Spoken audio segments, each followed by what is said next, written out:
yang disampaikan oleh pemilik toko ini, Pak Karyo itu datang, dia masih pakai helm, masih pakai jaket, tapi dia sudah turun dari motornya. Terus Pak Karyo ini bengong, dia cuma noleh kanan kiri. Nah, si pemilik toko ini tanya, mau beli apa Pak Karyo? Tapi Pak Karyo ini diem. Mbak Rahayu pun juga nggak tahu, karena selama ini Mbak Rahayu dan anak-anaknya itu dikasih makan oleh Pak Karyo ya seperti itu. Cuma ikan lauk yang nggak banyak dan itu dimakan bareng-bareng. Saking pelitnya Pak Karyo. Dijelaskanlah oleh si penjual kalender ini bahwa tadi dia dipanggil oleh sosok laki-laki, rambutnya agak keriting dan perawakannya itu agak besar. Nah, yang dimaksud oleh pedagang kalender ini adalah Pak Karyo. Jadi Mbak Rahayu ini menjelaskan kepada orang tersebut, Mas, itu almarhum suami saya, orangnya sudah lama meninggal.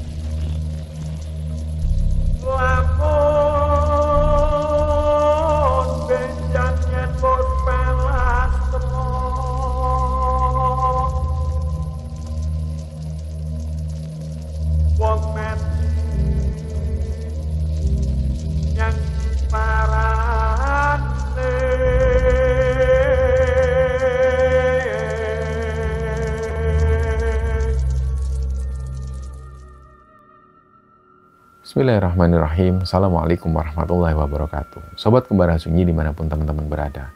Pada kesempatan kali ini kami akan membagikan cerita yang dikirim oleh Sobat Kembara yang bernama Mbak Gendis yang asalnya dari salah satu daerah di Jawa Tengah. Sebelum kita masuk ke ceritanya, untuk teman-teman yang nonton tayangan ini dan belum subscribe, jangan lupa untuk subscribe lebih dulu agar channel Kembara Sunyi ini lebih berkembang lagi dan kami lebih bersemangat lagi dalam membuat konten-konten terbaru di Kembara Sunyi. Dan untuk teman-teman yang telah mendukung kami sejauh ini, kami mengucapkan terima kasih banyak. Semoga amal kebaikan teman-teman dibalas kebaikan berlipat oleh Allah Subhanahu wa Ta'ala.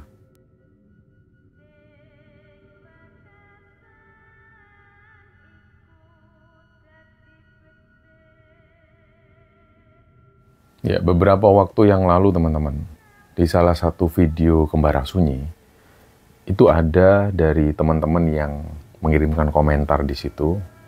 Tapi komentarnya ini dia malah menceritakan tentang tetangganya. Dan di situ ada peristiwa ganjil dan juga peristiwa mistis yang terjadi di kampungnya yang berhubungan dengan orang tersebut. Jadi yang mengirimkan cerita ini, awalnya kami meminta kepada yang komen supaya mengirimkan ceritanya dengan format email. Tapi kemudian karena beberapa hal, beliau mengirimkan via WA kepada kami. Dan akhirnya kami membaca cerita tersebut. Cerita ini berasal dari Sobat Kembara yang bernama Mbak Gendis yang asalnya dari salah satu daerah di Jawa Tengah. Jadi ceritanya Mbak Gendis ini tinggal di salah satu desa. Di sana desanya itu terkenal sangat guyup sekali, rukun sekali, dan ada beberapa acara-acara yang selalu mereka selenggarakan.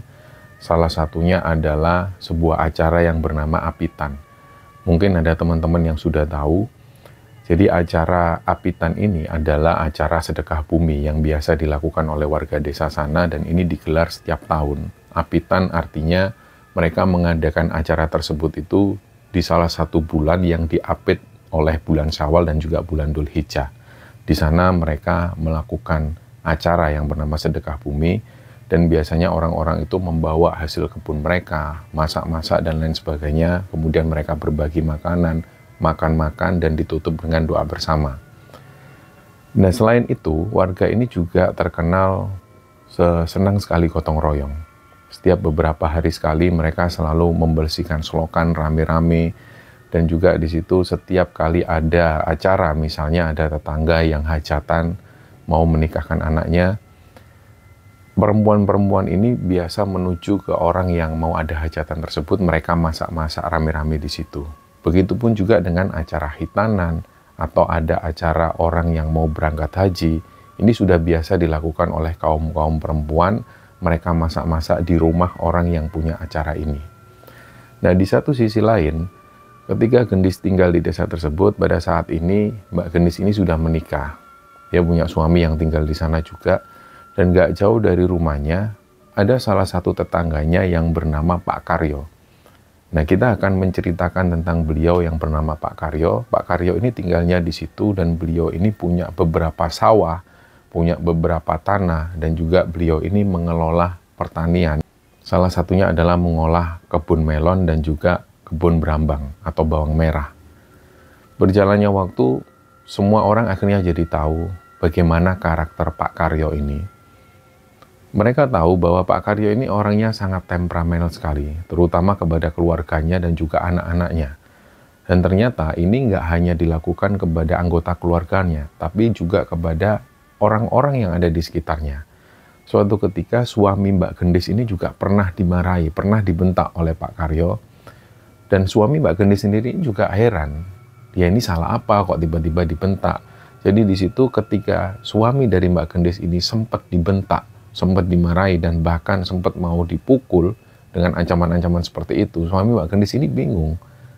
Dia ini salah apa kok sampai Pak Karyo itu mau mengancam dia seperti itu. Nah, berjalannya waktu, orang-orang ini jadi semakin paham lah tentang Pak Karyo. Apalagi ketika beliau itu marah kepada istrinya atau berantem dengan istrinya. Istrinya itu selalu kalah.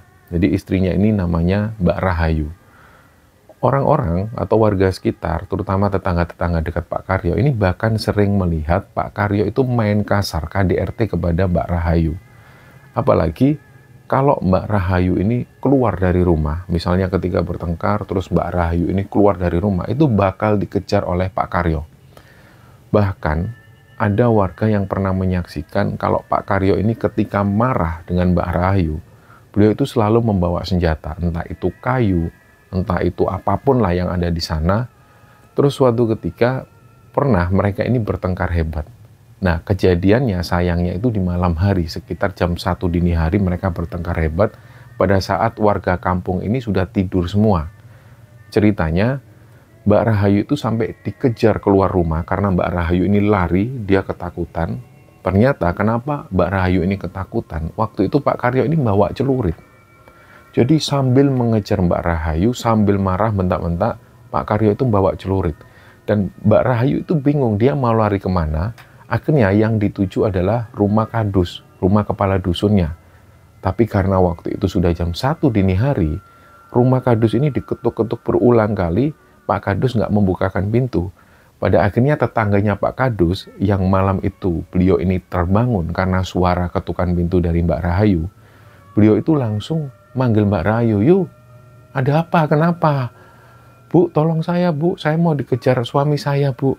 Tolong, Bu, sembunyikan saya." Karena si tetangganya ini juga takut dengan Pak Karyo, akhirnya Mbak Rahayu ini terpaksa disembunyikan di kandang sapi milik beliau yang posisinya ada di belakang rumah.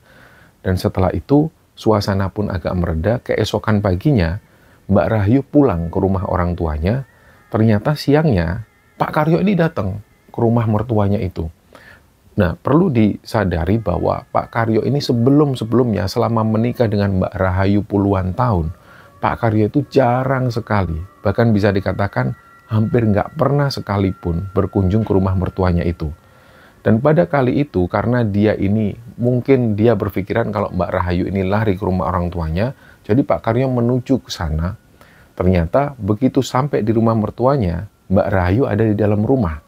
Dan disitulah, nggak peduli mertuanya, nggak peduli tetangga dari mertuanya, semuanya diancam oleh Pak Karyo. Akhirnya hal ini bisa ditengahi oleh Kadus, dan mereka pun kembali pulang ke rumah.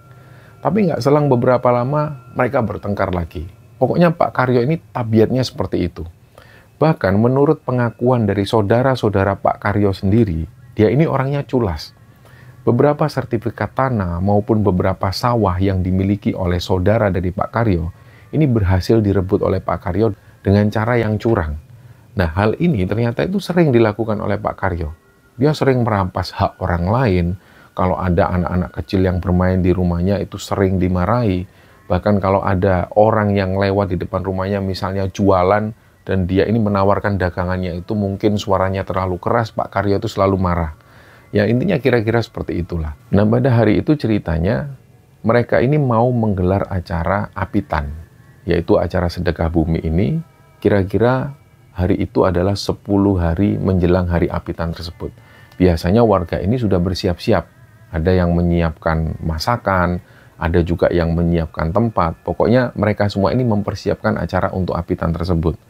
Dan karena waktu itu juga bertepatan dengan tetangga yang mau berangkat haji, jadi para ibu-ibu dan juga kaum perempuan ini juga repot juga di rumah orang yang mau naik haji ini. Biasanya mereka di situ bantu persiapan orang yang mau naik haji ini, sekaligus juga mereka menyiapkan ini kira-kira masak apa ketika pemberangkatan si tetangganya yang naik haji tersebut. Jadi waktu itu warga ini benar-benar sibuk. Nah di satu sisi lain, Pak Karyo ini lagi bertengkar lagi sama istrinya. Dan waktu itu Mbak Rahayu ini keluar dari rumah, beliau langsung menuju ke para tetangga yang lagi masak. Nah untungnya waktu itu Pak Karyo ini nggak ngejar ke sana. Terus tiba-tiba pas masak, Mbak Rahayu ini cerita ke orang-orang bahwa akhir-akhir itu beliau ini sering mendengar ada suara orang yang manggil-manggil namanya. Jadi kayak suara misterius seperti itu. Nah orang-orang akhirnya penasaran, maksudnya suaranya itu gimana Mbak Yu? Ya itu loh, Jeng, aku itu kalau ke sawah kadang itu malam-malam mau masukkan sesuatu, itu aku dengar kayak ada yang manggil aku. Nah ceritanya seperti itu. Dan ini terjadi berulang kali. Jadi sampai Mbak Rahayu ini juga bingung, ini siapa yang manggil padahal suaminya ada di dalam rumah. Tapi kalau dipikir-pikir lagi oleh Mbak Rahayu ketika beliau ini menceritakan cerita tersebut ke orang-orang, katanya Mbak Rahayu itu selalu mendengar suara ini dan suaranya itu mirip dengan suara Pak Karyo, mirip suara suaminya. Tapi karena setiap kali dia mendengar suara tersebut dan dikonfirmasi ke Pak Karyo, suaminya ini selalu membantah. Dia selalu bilang kalau nggak pernah manggil-manggil nama Mbak Rahayu. Nah akhirnya cerita ini pun ya dianggap angin lalu oleh warga. Nah di sisi lain ada laporan dari warga, jadi untuk sedekah bumi ini biasanya warga itu patungan untuk membeli kerbau dan juga membeli sapi. Biasanya nanti di hari H, sapi dan juga kerbau ini disembelih dan dagingnya itu dibagi-bagikan untuk dimasak bareng dan kemudian dimakan bersama di acara selamatan tersebut. Nah, Pak Karyo ini memang setiap tahunnya beliau itu selalu jadi panitia untuk acara sedekah bumi ini. Tapi kali itu ketika sapi dan kerbau ini sudah didapatkan, ternyata Pak Karyo ini mencari sapi. Beliau itu malah mau membeli sapi. Jadi ada laporan dari warga yang beliau ini ternak sapi.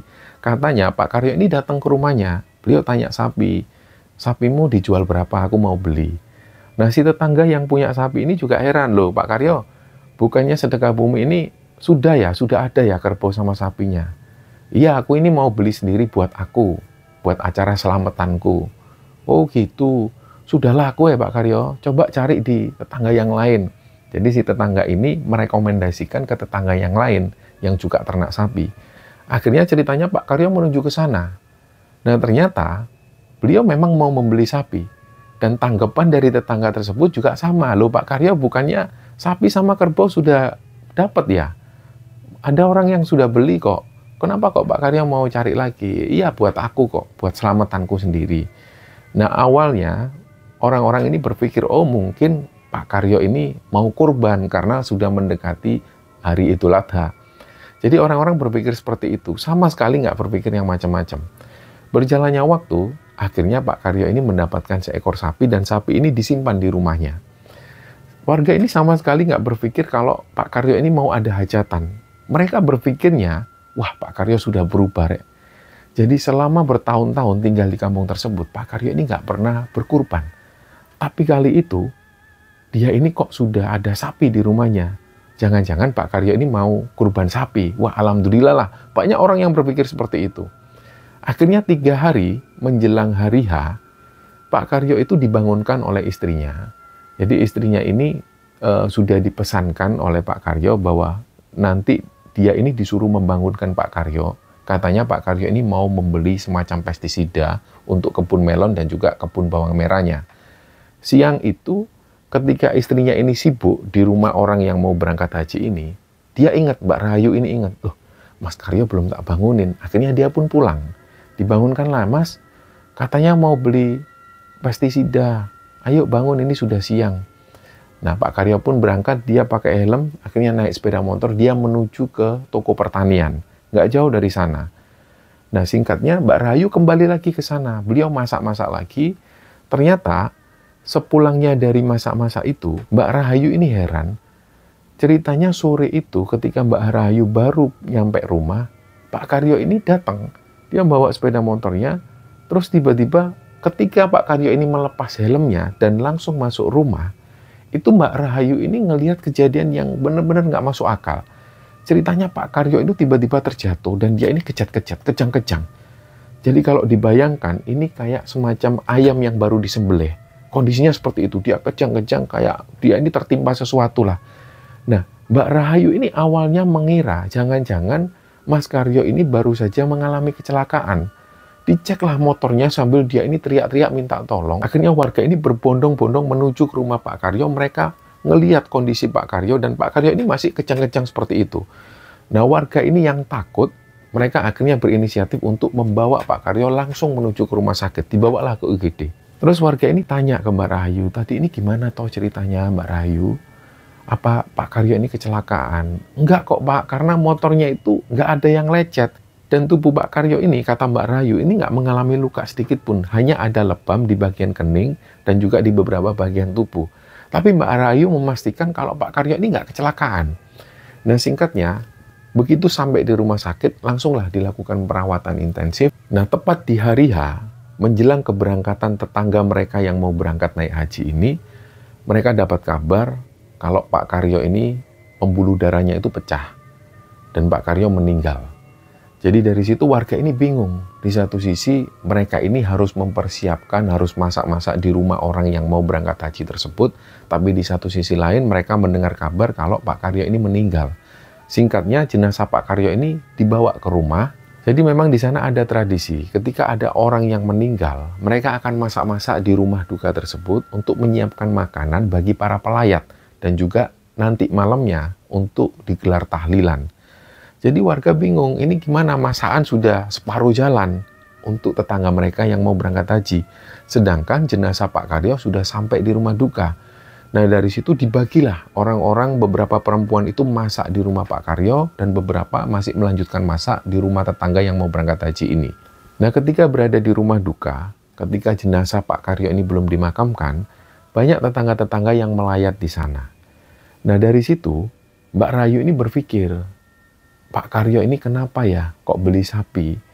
Terus kalau orang yang meninggal, buat apa sapinya? Nah, akhirnya mau nggak mau sapi ini pun disembelih untuk acara tahlilan nanti malam.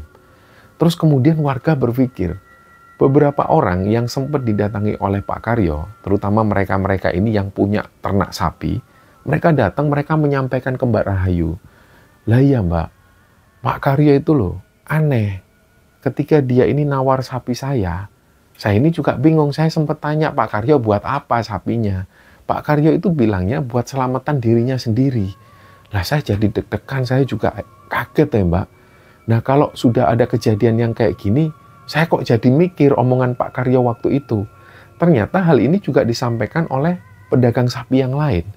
Ketika Pak Karyo datang untuk menawar sapinya, si pedagang ini juga menyampaikan hal yang sama. Beliau juga tanya ke Pak Karyo, buat apa Pak Karyo? Kan acara sedekah buminya sudah ada sapi dan kerbau, kok Pak Karyo masih beli sapi lagi? Pak Karyo ini ngomong seperti itu, ya untuk selamatan acaraku sendiri nih. Akhirnya kejadianlah Pak Karyo meninggal dan sapinya ini disembelih untuk selamatan acara tahlilan nanti malam. Nah selain itu, ada orang yang datang, orang ini pemilik toko pertanian. Nah sebelum Pak Karyo ini masuk rumah sakit, Pak Karyo ini kan sempat membeli pestisida di toko orang tersebut. Ternyata menurut orang yang punya toko ini, ketika Pak Karyo datang ke tokonya, Pak Karyo itu nggak beli apa-apa. Jadi yang disampaikan oleh pemilik toko ini, Pak Karyo itu datang, dia masih pakai helm, masih pakai jaket, tapi dia sudah turun dari motornya. Terus Pak Karyo ini bengong, dia cuma noleh kanan kiri. Nah si pemilik toko ini tanya, mau beli apa Pak Karyo? Tapi Pak Karyo ini diem. Jadi kayak orang linglung, dia cuma noleh kanan kiri dan nggak ngomong apapun. Seperberapa detik kemudian Pak Karyo naik motor lagi terus kemudian pergi. Jadi si pemilik toko ini kaget, dia juga heran. Pak Karyo ini tadi ngapain kok datang ke sini nggak beli apa-apa, cuma toleh kanan kiri kayak orang bingung. Dan ketika si pemilik toko pertanian ini mendapat kabar bahwa Pak Karyo meninggal dunia, beliau juga kaget, beliau kayak nggak percaya. Akhirnya beliau langsung melayat di rumah duka dan beliau menceritakan hal ini kepada Mbak Rahayu. Nah, malam harinya ketika digelar tahlilan, selepas itu ada 2 orang yang mendatangi Mbak Rahayu. 2 orang laki-laki ini adalah tukang bangunan yang sempat mengerjakan rumahnya Pak Karyo. Jadi rumah Pak Karyo ini sempat direnovasi sedikit. Dia bercerita, hal ini yang tidak diketahui oleh Mbak Rahayu. Ceritanya pada satu siang, pas para tukang ini lagi kerja, tiba-tiba mereka dengar ada suara benda jatuh keras banget. Bruak, kayak orang. Nah, saking takutnya, mereka langsung menghampiri sumber suara. Pas mereka ada di situ, ternyata mereka ngelihat plafon ini jebol. Dan dari atas plafon itu terjatuh banyak sekali uang. Uang itu dibuntel plastik dan ada yang dikareti. Pokoknya uang ini ratusan ribu semua. Nah, di situ Pak Karyo ini sibuk memunguti uang-uangnya itu. Ternyata nggak selesai sampai di situ. Ketika tukang-tukang ini bekerja lagi, nggak lama setelah itu mereka dengar lagi ada suara benda jatuh. Kenceng banget, bruak. Lebih kenceng dari yang sebelumnya. Mereka lari lagi menuju ke sana dan di situ mereka masih ngelihat Pak Karyo ini masih sibuk memunguti uang. Dan ternyata yang tadi mereka dengar, yang suaranya lebih kencang dari suara yang pertama, ternyata ada sebuah karung besar. Karung ini jatuh ke bawah. Ternyata karung ini isinya uang semua. Nah, hal inilah yang disampaikan ke para tetangga. Dan itu Mbak Rahayu nggak tahu soal ini. Bahkan akhirnya berkembanglah cerita-cerita bahwa Pak Karyo ini dapat uangnya dari mana kok sebanyak itu. Bahkan tukang ini berani bersumpah kepada tetangga-tetangga ketika dia bercerita bahwa Pak Karyo ini uangnya banyak dan di atas plafon itu masih banyak uang. Dan uangnya itu karungan semua. Beberapa warga ada yang berpikir positif, yaitu mungkin karena kebun melon dan juga kebun bawang merah Pak Karyo ini sukses di sana. Tapi ada beberapa warga yang menyaksikan hal tersebut. Mereka mengatakan, mereka ini sudah curiga dari awal bahwa Pak Karyo ini melakukan pesugihan dan itu adalah uang pesugihan. Nah, seperti diketahui bersama bahwa Pak Karyo ini selain itu dia ini juga sering curang. Banyak dari sawah-sawah adik-adiknya, sawah saudaranya, dan juga tanah-tanah milik keluarganya yang lain, ini diambil alih oleh Pak Karyo dengan cara yang curang. Kemudian tanah ini dijual dan uangnya itu disimpan sendiri oleh Pak Karyo. Yang bikin orang-orang miris adalah Pak Karyo ini selama hidupnya itu dikenal pelit sekali. Bahkan kepada keluarganya sendiri. Ada orang yang menjual lauk. Lauk ini lauk yang sangat murah sekali biasanya. Kalau tetangga-tetangga atau warga di sana itu membeli lauk tersebut, itu dimakan untuk diri sendiri atau satu orang. Tapi enggak dengan Pak Karyo ini. Kalau dia membeli lauk tersebut dengan harga Rp7.000 katakan, ini selalu dimakan 4 orang. Jadi dimakan oleh istrinya dan juga anak-anaknya. Lah begitulah Pak Karyo ini, saking pelitnya, makanan yang biasa dimakan untuk satu orang, ini dibeli Pak Karyo dan diserahkan kepada istri dan anak-anaknya untuk dimakan bersama, sekitar 3-4 orang. Nah, tetangga ini kemudian berpikir selama ini dia itu pelit sama keluarganya sendiri. Ternyata uangnya sebanyak itu. Kok saking pelitnya sampai dia ini tega ngasih makan anak dan istrinya seperti itu. Dan ini sering sekali. Nah, kembali ke cerita, ketika si tukang-tukang ini nyelawat ke sana, dan dia cerita ke istrinya, yaitu ke Mbak Rahayu, bahwa Pak Karyo ini menimbun banyak uang. Nah, nggak tahu uangnya ini dari mana, bahkan Mbak Rahayu pun juga nggak tahu. Karena selama ini, Mbak Rahayu dan anak-anaknya itu dikasih makan oleh Pak Karyo ya seperti itu. Cuma ikan lauk yang nggak banyak dan itu dimakan bareng-bareng. Saking pelitnya Pak Karyo. Nah, malam harinya, selepas tahlil ini digelar, ada kejadian-kejadian yang nggak masuk akal. Jadi ceritanya, ada beberapa warga yang duduk-duduk di depan rumah. Mereka itu nggak berpikir yang aneh-aneh. Nah, tapi tiba-tiba mereka itu mendengar ada suara orang yang teriak. Dan suara teriakannya itu kenceng banget. Terutama setelah mereka mendengar suara teriakan laki-laki, mereka mendengar ada suara ledakan dari dalam kuburan. Nah, waktu itu mereka nggak berani ngecek karena situasinya malam hari. Akhirnya, beberapa waktu kemudian hal ini pun berlalu. Ada satu warga yang kebetulan beliau ini lewat di depan rumah Pak Karyo. Jadi di rumah Pak Karyo ini ada kaca. Kacanya itu ukurannya cukup besar. Dan kebetulan kaca rumah Pak Karyo ini nggak ditutup dengan kelambu. Pas salah satu warga ini lewat di depan rumah Pak Karyo, dia ini melihat ada siluet Pak Karyo di situ. Kayak beliau ini berdiri di situ. Padahal si tetangga ini tahu kalau Pak Karyo ini sudah meninggal. Tapi dia ngelihat jelas kalau siluet Pak Karyo ini berdiri di balik jendela itu. Jadi akhirnya orang ini pun menyebarkan berita bahwa dia ini melihat Pak Karyo di situ. Nah, hal ini nggak berhenti sampai di situ. Ceritanya, siang itu ada seorang penjual kalender dan juga buku-buku cerita. Dia ini keliling desa dan menjual dagangannya itu. Pada saat itu, dia ini menuju ke rumah Pak Karyo. Karena si pedagang ini nggak tahu ini rumah siapa, dan yang tinggal di sana siapa saja, dia nggak tahu karena dia pedagang biasa yang juga dia jarang sekali lewat desa tersebut. Akhirnya begitu dia lewat di depan rumah Pak Karyo, dia itu ngeliat ada orang laki-laki yang manggil dia. Mas, ini mas. Nah, kayaknya mau beli. Akhirnya dia menuju ke sana. Begitu sampai di depan rumah Pak Karyo, dia melihat Mbak Rahayu itu lagi nyapu-nyapu. Ada perempuan yang nyapu-nyapu di situ. Terus Mbak Rahayu ini tanya ke pedagang kalender ini, kenapa mas? Anu bu, nunggu bapak tadi dipanggil mau beli kalender kayaknya. Lah si Mbak Rahayu tuh kaget, loh mas, sampean memangnya dipanggil siapa? Bapaknya bu, tadi manggil saya kayaknya mau beli kalender. Bapak siapa mas? Nah dijelaskanlah oleh si penjual kalender ini bahwa tadi dia dipanggil oleh sosok laki-laki, rambutnya agak keriting dan perawakannya itu agak besar. Nah yang dimaksud oleh pedagang kalender ini adalah Pak Karyo. Jadi Mbak Rahayu ini menjelaskan kepada orang tersebut, loh mas, itu almarhum suami saya, orangnya sudah lama meninggal. Langsunglah si penjual kalender ini kayak nggak percaya. Loh enggak kok bu, tadi saya lihat bapaknya manggil saya, tangannya keluar seperti ini. Nah si pedagang kalender ini nggak percaya. Akhirnya Mbak Rahayu menjelaskan sekali lagi, mas, suami saya ini sudah meninggal. Saya di sini ini tinggal sama anak-anak saya. Nah setelah dijelaskan oleh Mbak Rahayu seperti ini, yang penjual kalender ini akhirnya mundur pelan-pelan dan kemudian dia pergi. Ternyata cerita tentang Pak Karyo yang muncul menghantui warga ini nggak hanya malam hari. Ada warga bahkan yang diperlihatkan oleh sosok Pak Karyo ini di siang hari. Ceritanya sang warga ini baru saja pulang dari ladang dan kebetulan lewat di depan rumah Pak Karyo. Dia itu ngelihat sekilas di sudut mata ada sosok laki-laki yang berdiri di depan rumah Pak Karyo. Awalnya si tetangga ini jalan karena dia memperhatikan jalan yang setapak itu. Gak lama kemudian setelah dia sampai di jalan raya, dia ngelihat lagi ke arah rumah Pak Karyo. Ternyata di situ berdirilah sosok Pak Karyo. Ini siang hari kejadiannya. Makanya di situ si tetangga yang ngelihat sosok Pak Karyo berdiri di situ, dia langsung lari. Dan lari ini dia ketakutan, dia cerita ke semua orang. Akhirnya ketika warga ini sering didatengin oleh sosok Pak Karyo, Mbak Rahayu kemudian mendengar cerita tersebut. Mbak Rahayu sendiri juga merasa mungkin ini karena amal buruk dari suaminya ketika dia hidup di masa lalu. Dia sering berkata buruk ke orang, dia sering mencaci orang, dan bahkan dia juga sering menyakiti hati orang.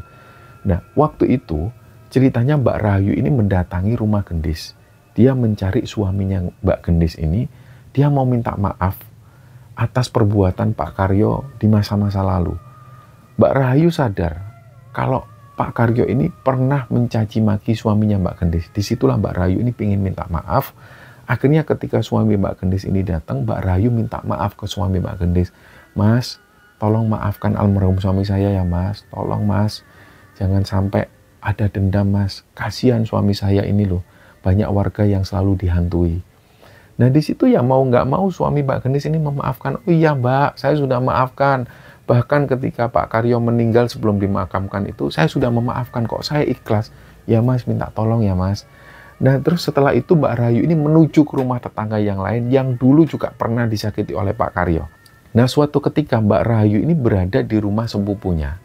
Di situ Mbak Rahayu punya keponakan yang keponakannya ini kira-kira usianya sekitar 7 tahun. Nah siang itu ada burung yang masuk di rumah sepupunya tersebut. Nah burung ini aneh, terlihat seperti burung jalak, kadang-kadang juga seperti burung gagak. Tapi burung ini ketika diusir dengan gala maupun dengan sapu, ditakut-takuti dengan suara, burung ini nggak pergi, dia tetap bertengger di situ. Akhirnya selama beberapa jam burung ini ada di situ, salah satu keponakan dari Mbak Rahayu yang masih kecil ini, dia itu nunjuk ke arah burung tersebut, dia sambil ngomong, Pak De, jangan ganggu orang-orang ya Pak De, orang-orang takut Pak De. Kami sudah mengikhlaskan kok Pak De jangan kesini lagi ya. Nah anehnya, pas si keponakan Mbak Rahayu ngomong seperti itu, semua itu merinding banget. Dan bersamaan dengan itu, burung yang dari tadi bertengger di situ, ini pergi. Dia terbang dan akhirnya keluar dari rumah. Bersamaan dengan itu juga, teror-teror yang dialami oleh warga ini semakin berkurang. Mbak Gendis dan tetangga-tetangga ini masih sering menemani Mbak Rahayu di rumahnya. Sering kali Mbak Rahayu itu merasa takut sendirian di rumahnya. Akhirnya Mbak Gendis dan juga para perempuan yang lain ini setiap malam gantian menemani Mbak Rahayu ngobrol di rumahnya sampai malam hari.